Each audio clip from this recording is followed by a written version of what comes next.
1926 সালের আজকের দিন যুক্তরাষ্ট্রের লস এঞ্জেলসে নর্মা জিন মর্টেনসনের আবির্ভাব। মেরিলিন মনরো নামে যিনি বিশ্ব চলচ্চিত্র ও হলিউডের এক প্রভাবধারী সত্তারূপে বিরাজিত। ভীষণ কষ্টের শৈশব ছিল নর্মার। জন্মান পিতৃ পরিচয়হীনভাবে, মা ছিলেন মানসিক ভারসাম্যহীন।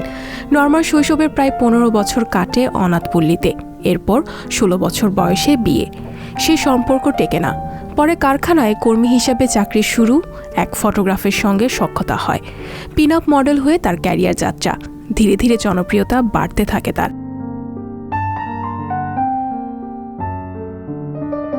1946 সাল তখন। Marilyn Munro 20th century Fox এবং কলম্বিয়া পিকচার্সের সাথে চুক্তিবদ্ধ হন। চলচ্চিত্র যাত্রা তার বেগবান হয় কয়েক বছর পর। As young as you feel, monkey business, clash by night ও ডোন্ট বদার টু নক এর মতো ছবিতে অভিনয় করে হলিউডে জায়গা পোক্ত করেন।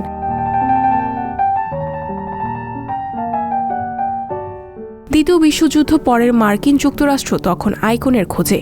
শিহরণ জাগানো ছবি ও গানের তারকা মনরো শীর্ষে উঠে আসেন এই বাক বদলের ক্ষণে। 1957 সালে মুক্তি পায় তার বিখ্যাত ছবি দ্য 7 ইয়ার ইচ।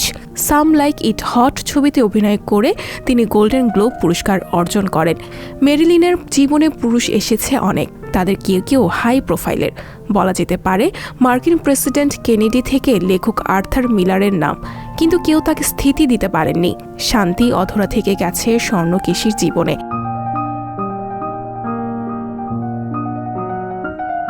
ক্যারিয়ারের মাঝপথে নানা হতাশায় মনরো বেশি ওষুধ সেবন ও অতিরিক্ত মদ্যপান শুরু করেন।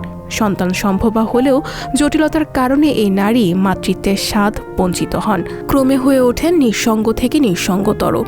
এরপর আত্মহননের পথে।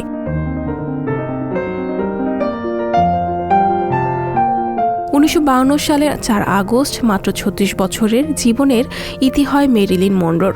এই অস্বাভাবিক চলে যাওয়া নিয়ে তুমুল বিতর্ক চলছে এখনো।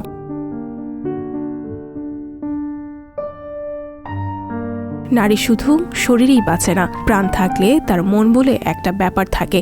মনরোর লেখা টুকরো টুকরো কবিতায় সেই সত্য উঠে আসে, আর মেরিলিনও তাই অম্লান। প্রজন্মের পর প্রজন্ম তাকে নিয়ে বিমোহিত।